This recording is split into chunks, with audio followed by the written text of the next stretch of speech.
Question. Uh, so, uh, I was digging a bit deeper into some of my beliefs, and so last week, what happened was I was taking interview of a lady, and it was going fine. She was able to perform really well and all, but I observed a sense of jealousy and enviousness in me, and I wanted to explore a bit more on why am I feeling that. And what I eventually arrived at was, like, after digging deeper into why all these things were happening, was two things. One, I'm afraid of pain, and two, I'm afraid of death. And the reason I'm afraid of death is because I'm afraid of losing whatever I have right now, for which I'm really grateful. Because I don't think a lot of people will have those things ever, especially for an Indian. So I feel like I'll be missing out a lot, and that scares me. But the second thing that I talked earlier about pain, like, I'm just worried, scared about that feeling, about that pain itself. So now, how do you get to?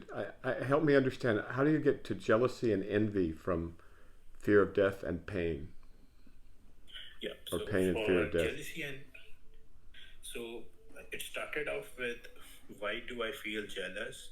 And I feel jealous because uh, she's a woman and she's performing better than me because she's able to solve the questions.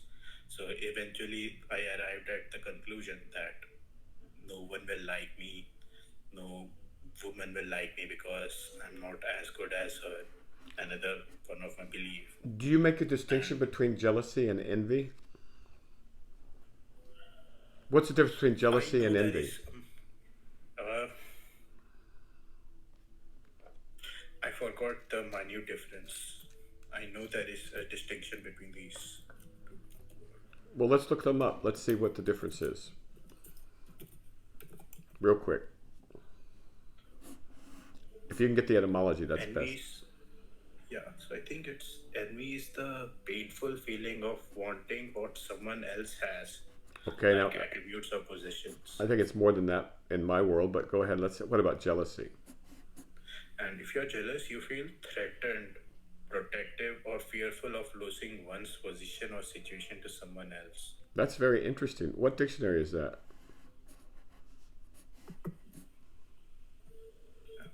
Yeah,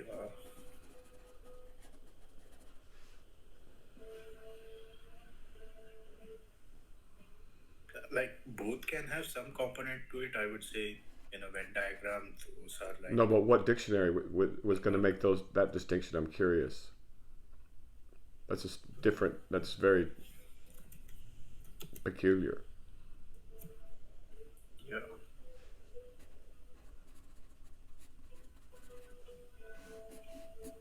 Okay, let me share with you a distinction that I think makes some sense, right? Although the words, like all words, Got is it. totally arbitrary. In envy, you actually want to hurt or destroy that which you're jealous of. So jealousy is just wanting, I'll say, but he's got a, really nice car, and you go, wow, I wish I had a McLaren, right? So that'd be kind of like jealousy. But envy would be, you know, I hate that guy because he's got a, Ferrari or whatever, and you try and hurt him, or you talk bad about him, or you want to destroy the car or him. So envy is much more destructive, the way I use the words. And maybe that distinction could be useful, but words are just words. They're just labels. They move from here to here and here to Yeah. here. But in neither one of those definitions did they talk about wanting to destroy or hatred. And that's where the money is, both in terms of understanding oneself and understanding one's society or culture or nation, is the difference between jealousy, wanting what someone else might have, and envy, hating someone because they have more than you or you perceive that they have more than you, right? Okay. So was there any envy that you felt? Did you want to destroy No, this woman? not envy. Okay, so now we're No, just talking no. about jealousy, right? Yes. Okay, Honestly, yes. so what's the question? Yeah. So basically, yeah, I like with the jealousy eventually I arrived at that I won't be good enough for any woman, so that moves on to I'll be lonely forever, and uh, because of that, it will lead to a lot of fear and like Well, yeah, to be worthy stress. of a woman, you have to be worthy of something, right? You have to have self-worth, no? Yes, All right, yes, and that's and if something that my you have self to worth earn. is That's something you have to earn. yes, yes, Yeah, so but you ever seen yeah, in the male of many species have big, huge, beautiful feathers, like peacocks, or they have yeah, big, huge manes like lions, right? For the human, what is the mane? What is the feathers? What are those for human males? Just for fun, just for fun. status, Hmm? status, money, power, Yeah, the usual suspects. and confidence. Yeah, confidence. And this is humor. Yeah, Humor things is that really important. point to it. So let's just talk about confidence. So what you're doing is you're creating, like so many people, a self-fulfilling prophecy. Yeah, So your yes, beliefs, see how much problem belief is for humans. Humans believe something and they make it come true, right? And there's the opposite of that. It's called manifestation or the secret or whatever, where people like visualize themselves as accomplishing something or doing something, and then they go about and do it because they have the opposite of a mind that works against them. They have a mind that works for them in the particular domain that they want to work. Like someone says, I want to get enlightened, or someone says, I want to get to Mars, or I want to get rich, or I want to, whatever it might be. I want a good wife. It's really very straightforward. Follow up. yeah. Yeah, so basically, yeah, from those beliefs, I basically arrived at I'm afraid of feeling pain. And So second thing everybody's is afraid I'm of feeling afraid of pain. The whole animal, the animal is afraid of feeling pain.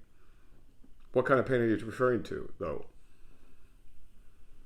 uh, how should I say, tension headache. So much tension that you can't even think, and it becomes a hell. That happened to me Well, see, once, that and sounds like it's adaptive. Something somewhere is telling you, hey, you need to, do something, or you're going to suffer. You're going to have tension headaches if you don't learn to relax, or if you don't exercise, or you don't eat right, or whatever. So that fear sounds very adaptive. so how do you differentiate whether a fear is adaptive or not? You have to think, Got it. right? Think clearly. Well, if you hear a voice in your head saying, "Oh, I'm afraid of this," then say, "Well, what is it I'm afraid of?" And then find out if there's anything you can do to get rid of what you're afraid of. If you're afraid you're going to leave And the oven on, right, yeah, or the gas burner on, right, that's a reason to make sure you turn it off. If you're afraid of getting but what? hit by a car, that's a reason to like wait on the side of the sidewalk until the traffic's cleared. But what if you're afraid of something that you have no control over or can't do Like anything what? about? Like what? Like AI taking over your job What and do you mean you almost can't do anything overjobbing. about that? You can do all kinds of things about that. You make AI your What if friend, make AI so, your tool, right? You work, I mean, AI works for you, not the other way around. So, of course you could do stuff about that.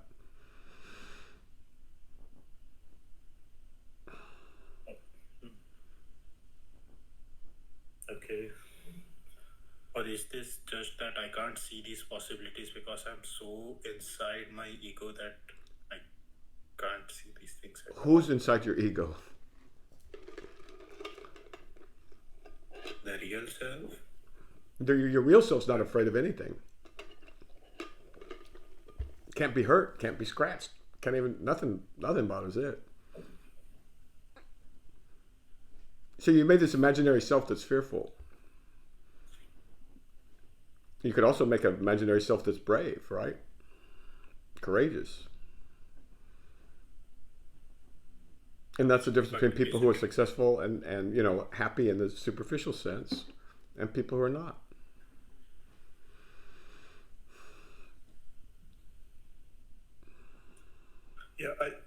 usually go for the negative thing because I just want to cover all the possibilities that can lead to failure. So that's No, why no, no. I You go just there look because it's at. comfortable. Because that's what you know.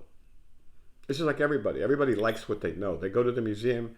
They say, "Oh, I want to go see some art," and they look at some art and they're not familiar with it. They don't, they don't understand it. So they go, "I don't like that. I know what I like," and then they go right to what they already know. It's hilarious. That's like living same life, same day, every day, Yeah, yeah. again and again. Hell, isn't it?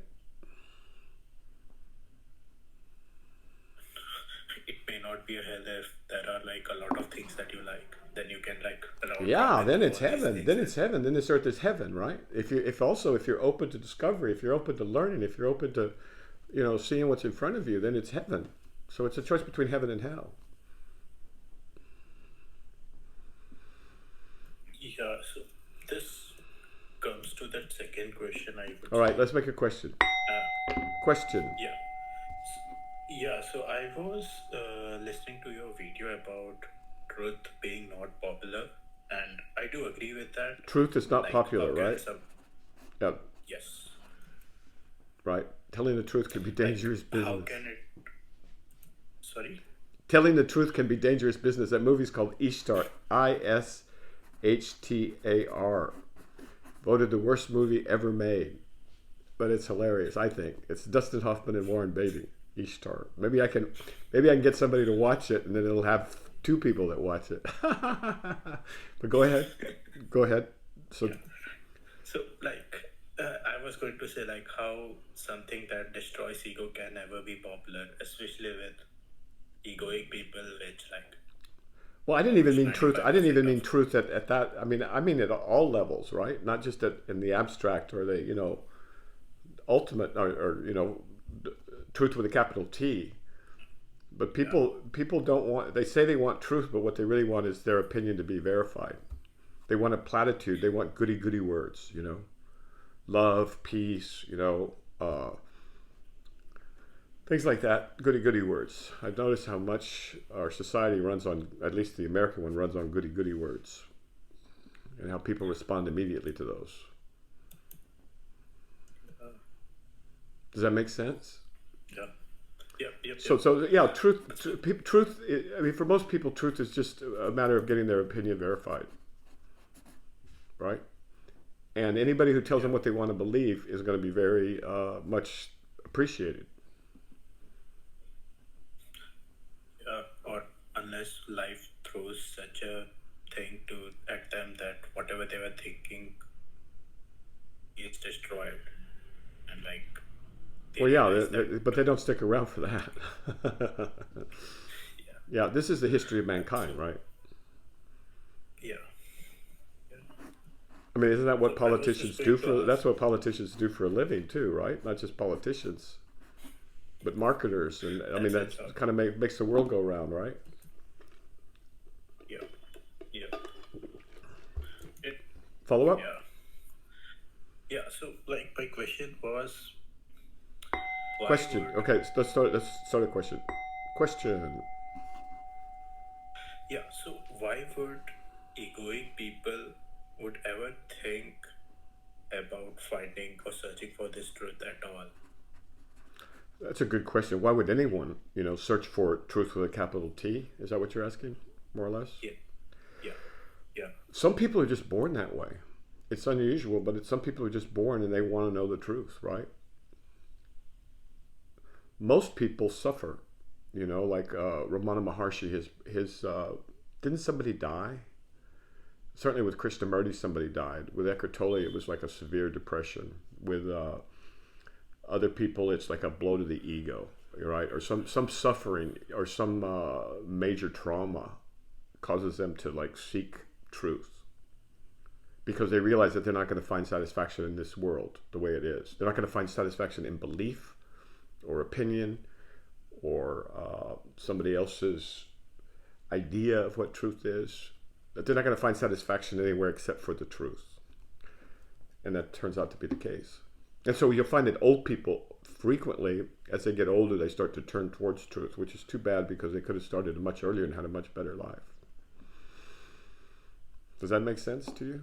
But yeah, but like it's random in the sense that like I'm grateful to be here to know about all these things, but if the things didn't happen to me, then I wouldn't have been here at all. I would have still been inside the Who wouldn't have been ego here at all? igloo. I I. What is this I that you refer to? I mean, Hindus would say that you created the whole thing. I mean, that's a Hindu. Isn't that a Hindu like doctrine that you are Brahma yeah. or Atman? Yeah, but like It doesn't that is feel like something that, that does it? It doesn't anyone feel can. like that, huh? What? Go ahead.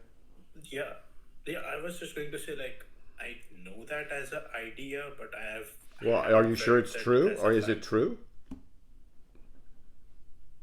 You know, this is what's happening. People like take speculation as truth, right? They're accepting somebody else's opinion, and they say, "Oh, well, you know, there's nothing at the end, or there's something like that, or some other belief, right, disguised as some kind of deep truth, but it's actually just somebody else's opinion or speculation, even worse." Yeah, So go ahead. Question. that Repeat. is What's the question? that is the problem that I'm facing right now. Like I know that it's just something that others said, and maybe what a lot of other really enlightened people are saying or pointing to the same thing. So I'm just convinced that yeah, this is what it is. But I still haven't explored it myself. Like I don't Exactly, and know for a that's not going to fact. help. I mean, belief. I mean, it's good for a weekend or a week or a month or a year, but belief is not going to sustain you ultimately unless you really, really, really, really, really indoctrinate yourself completely, completely, completely, completely. And then I don't know what happens when you know stuff starts hitting the fan. But better knowledge is so much better than belief or opinion. So So what so can I this do? enterprise should be about seeking knowledge, not seeking opinion or belief. And this is what makes it different than a religion or a cult or anything like that. And every man's got to do it, and every woman and every person has to do it themselves. So otherwise, it's just belief. And beliefs So can what go can in I and do? out very quickly. There's nothing. You scratch somebody whose religion is just belief, and they can go sour really quickly. I mean, I think Yeah, So history is full of religious people that fate didn't go their way, and all of a sudden they do terrible things. I mean, look at last century, for example, in Europe. either that or they wake up because of such a huge Yeah. blow to their ego. Well, eventually we'll all wake up. I mean, the species will wake up. It's the evolutionary process. Yeah. So what can I do to like move away from being under someone's authority? Like move away from the belief that what these enlightened people are saying is true First, to get some actually information. Get some experiencing it myself. information. Get some information, Okay. like information about how the mind works and how it malfunctions. Get some information, for example, about uh, defense mechanisms, cognitive bias, social effects, affective contagion. There's a lot of stuff just need to learn about the operating system, right?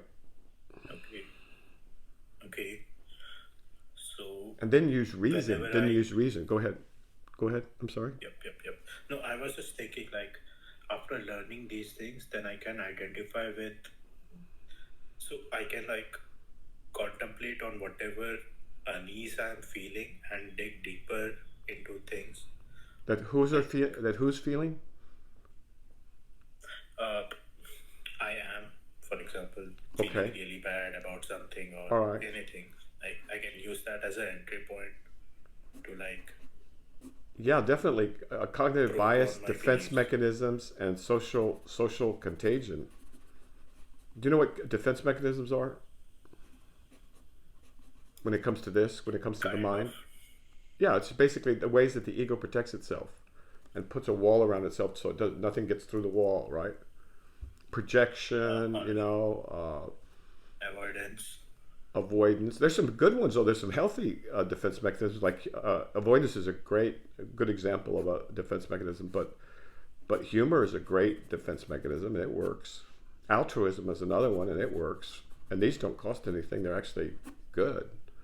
But avoidance, yeah, that's one way. But also projection or conversion into a somatic symptom, like somebody starts to feel something in their body, or their body actually gets ill from as a way to change the subject.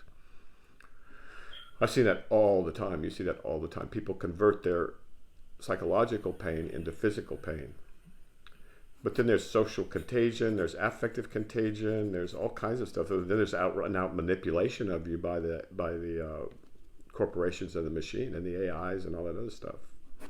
So yeah. So first you got to have some information. That's what the Sufis are expert at, by the way. The Sufis are the best at this, by far. Got it. Yeah, they make Western psychology look very, very unsophisticated. Very unsophisticated. I had one question.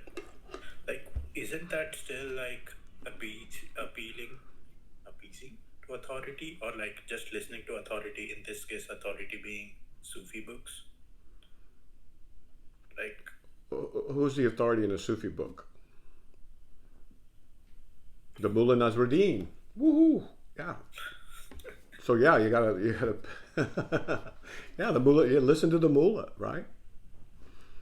yeah. No, I mean, who's the authority? Who's making money off you? Who's trying to get you to be less than you are? Who's trying to recruit you or anything like that? No, there's none of that. Right? It's just a service to humanity. But the Mullah Nasruddin joke books is a good place to start. Yeah. Like, is this how you differentiate between someone giving advice based on authority or non-authority? Like or if you people who should be trusted don't give advice, something like that. Yeah. Real authorities don't give advice because what's in it for them? Or, why would they do that? People don't take the recommendation anyway, right? People don't take the recommendation, so they know that. Very few people are going to take the advice. Right? So what's that? There's a story about. It's a Sufi story too. It's a joke. I think somebody, some local villager buys an elephant, and he goes to, I don't know, maybe a farmer or something. I'm butchering this, so you got to go to the actual source, right? And the farmer says, you can't afford to, because he needs some food for the elephant, and whoever's selling it to him or something like this, so you really can't afford to take care of that elephant. He said, I asked for some food, not for advice, something like that. So you'll recognize it when you hit it. But yeah, these are teaching stories. These are teaching tales, right? Yeah, so you need to be able to tell the difference. So one of the things you need, is, for example, is the difference between information and advice. Right? The world is full of advice. And if it's got enough goody-goody words in it, then everybody loves it for a while. But they don't do it. Yeah. Sometimes they don't do it because of laziness. At least that's what I observed in myself. It's mainly ignorance. It's mainly ignorance. Now, and then occasionally you have true men of wisdom, right? For example, Jesus comes to mind at the moment, right? And he's telling folks how to live. And he's right? But what did he get for his trouble? He got crucified at age 33. Or Socrates, or examined life or whatever. But but those guys are rare. Real wisdom is very rare.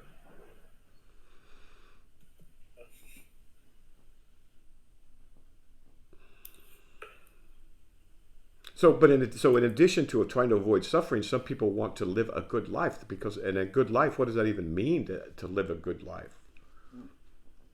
What is good in life? What is good in life?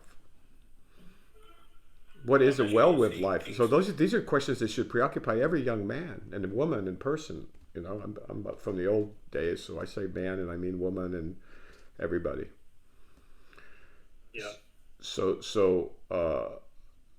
the fact that this is not happening to an old person is a sign of, that something's wrong. It probably is happening. It's just not happening in the West because of our, we're in decline, apparently. Yeah, or it may be happening. It's just that people are not broadcasting it in their social networks. But yeah. Well, correct, because it's not popular, right? Seriousness is not popular. It's much better to be like a clever, what do we call them? A smart aleck is what we used to call them in the old days, a smart aleck.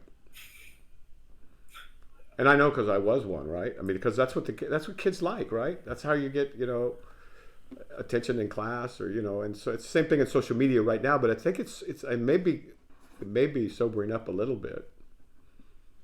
But people want to have fun too, and there's nothing wrong with that. It's good. I mean, there should be a mixture, I think. No. Yeah. I mean, it can't just be, boobs and butts, right? And smart alecks and cars and private airplane sets, things like that. That's gonna wear off. That can't last.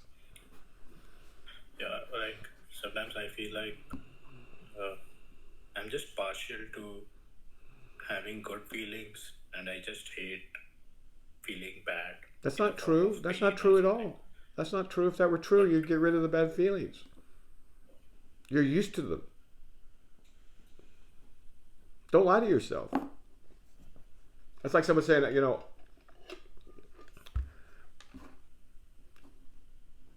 I don't like sugar. No, I don't. I'm not. Whatever. Mind. No, I don't want to get into that. I don't want to get too personal either. So. Yeah. Okay. But just look at what is. Don't look at what you think should be. Right. That's the first step. Yeah. I mean, because there's no yield in just making up more narrative stories about something that's not true. So a question about looking at what is. How does one do that, especially if one is under? By the way, denial is a defense mechanism. It's a brutal one too. It's hard to get through, right? And to bust your own denial is really hard. But it's got to be done. Go ahead. I'm sorry. Is it a new question? Of those 5 stages of grief. Well, those are. 5 stages of. Well, that's interesting. Tell me about those. Just a second. No. We need to discuss about that. But I was just going to ask, how does one can see it is what it is through their egoic mind? Or through the lens. You got to be clever. You got to be motivated. You got to be clever. You got to be smart. It's hard, very hard. You can't just wish it. You got to really. That's where the work comes in, I guess. If you want to call it work, yeah, it is work. You got to first look at the behavior patterns, right? Like someone says, I don't like to gamble, right? But they end up in Vegas every other weekend. Or they're on, online betting, right? Or something like that. Or I'm not lazy. And their yard is I'm using a horrible metaphor, but, the grass in their yard is just hot. And the lawnmower is sitting right there or whatever. Or I'm not proud. I'm not a proud person. And, you got to be honest with yourself. I mean, you can go on. This goes on forever, right? Because the mind has infinite tricks to hide from itself, because it's fighting for its life, right? Especially if you're searching for truth. If truth is looking for truth, like you're not looking for truth, truth is looking for truth. And the mind knows that its days are numbered, then it gets desperate, then it starts doing all kinds of crazy things to keep from facing the reality. I'm not smart enough, If you don't want to, what is it? You remember, the neighbor goes to the Mullah Nasruddin and says to the Mullah, can I borrow your clothesline? The Mullah says, no, you can't borrow. I'm sorry, you can't borrow my clothesline. I'm using it. And he goes, oh, what are you using it for, Mullah? He says, I'm using it to dry flour. And he goes, you can't dry flour on a clothesline. And the Mullah says, it's easy enough if you don't want to loan it, right? And so that's how you understand. So these beautiful jokes. The Mullah Nasruddin is the master teacher of how the mind works, right? So I suggest, I mean, as a practical matter, I mean, these beautiful volumes have been put together, and if they're not recognized now, they'll be recognized in 100 years, or 200 years or whatever. That these are very, very valuable instruments for not just understanding but also breaking through, because humor is a great device to get through the ego, right? Comedians can say things that nobody else can say, and just like remember they had the court jester or the court fool, right? Yeah. Because these people aren't playing the same game, right, as everybody else. They can speak truth, right, and not get crucified or burned at the stake or shot to death. So throughout history, there's been people that are willing to do this, which is a major thing. But the mullah, listen to the mullah. And the great thing about the mullah, of course, is that he doesn't like pull rank or authority, and he's not charging you any money, right? He's not trying to get you to like sign up for his program. He's just teaching, very and entertaining. Try and do that, to entertain and teach in a way that's also memorable. See, I can remember those stories, a little bit, right? At least I've got them in my mind. I understand they're like little cherry bombs that go off when you need them. And so, yeah, the mullah for sure. Does that make sense? Yep. Yeah. It does. And yeah, so Question? this is another Question? question. Okay, good. Question? Yeah, so can you elaborate on your quote about ignorance, laziness, and fearfulness is equivalent to a miserable life? Ignorance, fearfulness, and laziness. Yes. And laziness equals a miserable life. Yeah, Well, miserable fearfulness in and of itself is not pleasant usually, unless you're on a roller coaster or you're at a horror movie or something like that. Most people don't like to live in fear. Some people do, right? So that's already miserable. Ignorance just means that you're going to go around hurting yourself half the time, and your mind's going to oftentimes torture you, right? If the ignorance is bad enough, and you're not going to have any way to get out of it, because you don't have any tools by which to get out of the prison of the mind, right? So your mind just goes around in circles and circles and circles. So that's a miserable life. And then laziness, let's say you do have the tools, you do understand that that sooner or later you're going to have to get out and walk around or go to the gym or do something, or you're going to get fat and miserable, right? And so laziness would be like you know what you need to do, but you just don't want to do it because you're lazy, right? That's I mean, I think that in the old days they considered that a cardinal sin, sloth. I think if you go down the sin, if you look at the sin, I don't know if this is true or not, but look up the cardinal sins in Christianity, the 7 cardinal sins, and let's see how many of them make somebody miserable. I mean, most people miserable. So sin is the wrong word, and virtue is the wrong word. It's just like being pragmatic, not being stupid. But I could be wrong. Yeah. I could be wrong. Let's check them out. What are they? That's pride. Pride. Okay, now pride. Okay, wait a minute. So pride, we know, can lead to a miserable life because you got to maintain it, right? Yeah. You think maintaining a house is hard? Maintaining pride is tough. You really got to perform, and you're relying on the opinion of others, right? And you rely on the opinion of others. So that's a recipe for disaster. So, yeah. Okay. Next one. Next one would be greed. Greed, yeah. You'd never be satisfied. The Buddhists talk about this in the Bardo, right? The hungry ghosts. They've got this skinny. They spend the rest of eternity with a skinny neck and a big, huge belly, and they can never get enough food in to satisfy their greed. That's their metaphor for it. Okay, yeah, that's a miserable life. Next. Lust. Well, it's fun while it lasts, I suppose, but ultimately everybody gets old, everybody gets unattractive, and something breaks or something, right? I don't know, but yeah, that's probably not smart. I mean, it depends on how extreme it is, I suppose. If you have lust for your wife or for your husband, I don't suppose that's so bad. Next.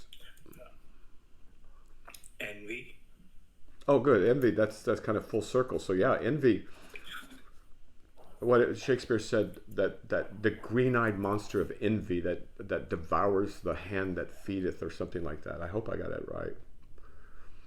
Uh, can you find quotes on envy by Shakespeare real quick, or will you lose your place?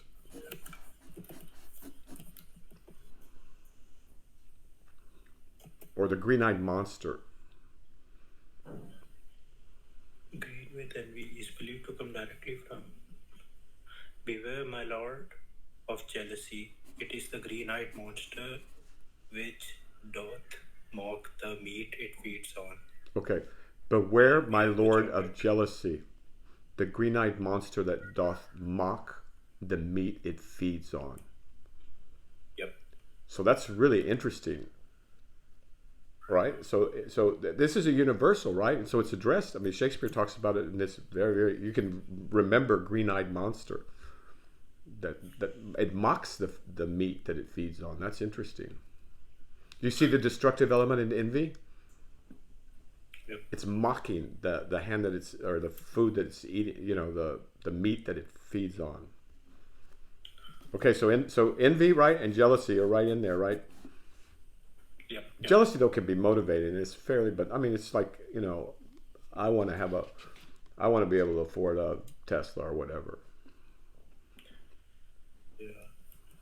That's yeah. Although the price keeps If it, dropping, so there. I think yeah. So next one is gluttony. I Gluttony and always greed, had. aren't they the same thing? Yeah, I was going to say that. Yeah, I yeah. yeah. So we're calling the six noble sin, the six cardinal sins. What's the next one? Wrath or anger. Yeah, anger.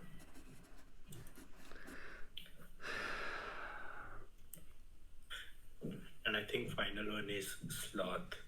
And I think a Sloth. lot of people So sloth is right have there, man. It's up. criticized. Look at it. Sloth is right there with pride and greed and gluttony and envy.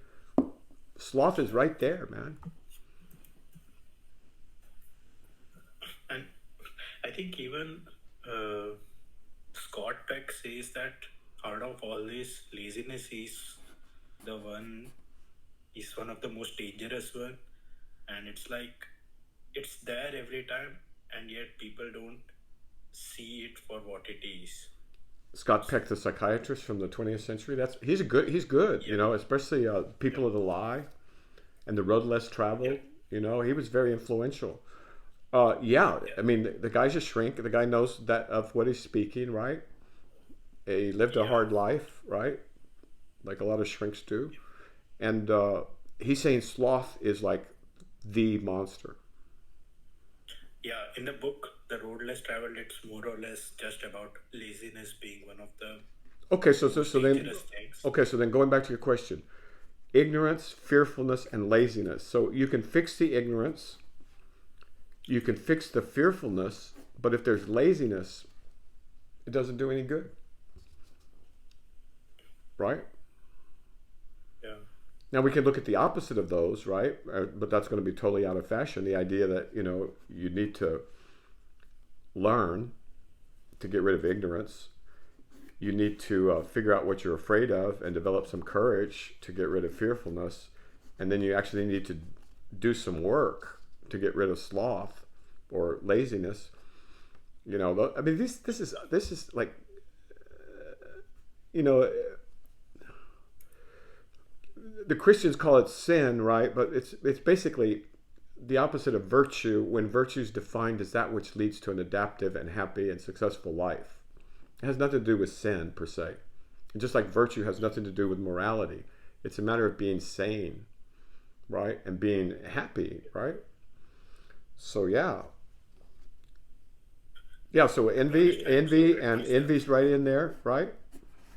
Yep. Jealousy's not, because jealousy you can overcome, right? And it's not destructive, and it could even be motivating for an ego, right? But sloth is right there, dude. And anger also can be very, very destructive. You can destroy, in one moment of anger, you can destroy 10, 20, 30 years of work. So anger is to be guarded against. So the Buddhists are real big on this, and they have ways to do it. When I studied with the Dalai Lama, we spent almost a week on just anger, or we spent it on patience, right, which is the countervailing paramita. Not a week, maybe 3 days. But I still don't understand what's the advantage of being lazy at all. Well, Why is that metabolically, if you look at animals or whatever, they don't want to spend more energy than they need to feed themselves and take care of the young and reproduce and grow those feathers and a big mane, and so on and so forth. But humans are somewhat different. We have a mind. So the cheetah runs fast, the bird flies beautifully. We're built for learning, right? That's our function as young people. And so if we don't learn, then we just like anybody, if they're not growing, they're dying, and they're usually suffering as they do it, right? Yes. So but metabolically, it costs more to do things. People think, but actually, in the long run, it costs less to take care of business. Yeah, I think it just leads to more neuroticism because of laziness. Oh, neuroticism. That's a great word, man. Neuroticism. No, I'm seriously. So neuroticism comes from the employment of primitive or not very adaptive defense mechanisms. So that needs to be understood. So talking about what you can do, right? Getting back to pragmatic things. So you need to understand defense mechanisms. Then you need to understand cognitive biases as well, because it keeps you from seeing reality clearly, like those optical illusions where you think a color is darker than it really is, right? That's not seeing reality correctly. And then examining the larger social environment that's conditioned you, right? And look around and say, hey, do I want to be like all these people? Or not, right? Or whatever. And then looking at the affect of the people around you. And there's more, right? But this is a good start, a place to start. Okay? I'm just asking, would Sufi books cover most of these things, or are there some other books that I need to refer to? If you're intelligent, Yeah. then I'd recommend, frankly, all of them. But I'd start with the Mullah Nasruddin, start with Tales of the Dervishes, start with the ones that are more public. Got it.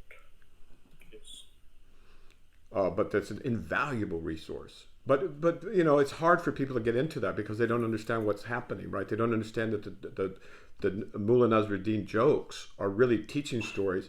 Not only are they teaching stories, but there's very, very sophisticated psychological instruments for not just teaching, but getting it into the bones, right? So people hear all kinds of stuff. They hear about variable schedule of reinforcement, but that doesn't mean anything to them, But when the mullah teaches about it, then you learn it, right? So it's not just a matter of being exposed to the information. Real teachers want you to know it, for it to be part of you now, and that's why rare teachers are hard to find. It's not just a matter of presenting the information and say, well, if he gets it, he does it, or not, whatever. So that's what the mullah is fantastic about. All right, sir? Yes. Anything else before we stop? No. All right, sir. How's it go? Keep the faith. Wednesday's starting off just wonderful. Oh boy, these machines. Keep the faith. Keep your head. Guard your mind. Something like that. But you really have to guard your mind too. So now it's not just a matter of offense. You also got to play defense because the AIs are coming for you. All right. Yep. All right, sir. Take care.